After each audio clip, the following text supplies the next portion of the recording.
শালা আজ হয়তো লোন রিকভার করবো, না হলে ওর মাথা ফাটাবো।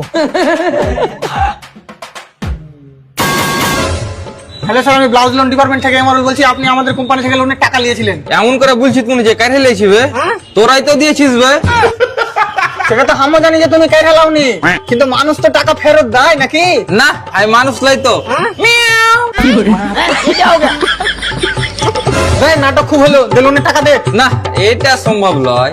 এই তোর মতো লোক দেশকে চুষে খাইছে। হাট বাড়া, দেশ হাওয়া খাওয়া যায় নাকি? তোর কাছে সন্দেশ থাকলে দে। দেখ ইয়ার কি করিস না, বয়স্ক মানুষরা বলে যদি হারামের টাকা খাইস তো শরীরে লাগে না। ও বয়স্ক মানুষ চার দোকানে বহুত কিছু বলে। আমাকে দেখ, আমি কালকেই মাপনু, আগের থেকে 4 কেজি বেড়ে গেছি। তোর মতো ছেলে মানুষ হতে পারে না। হ্যাঁ আমি তো ব্যাটারিতে চলি। লে আর হ্যাঁ, সন্ধ্যাবেলা আসিস না। কেন? ও আর বাড়ির লোক আমাকে সন্ধ্যাবেলা চাজে বসে রাখে।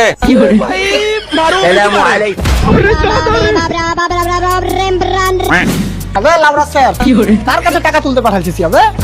আমাকে তো টাকা দেওয়া দূরে থাকুক, উপরওয়ালাকে নিজের আত্মা দিবে কিনা তার সন্দেহ।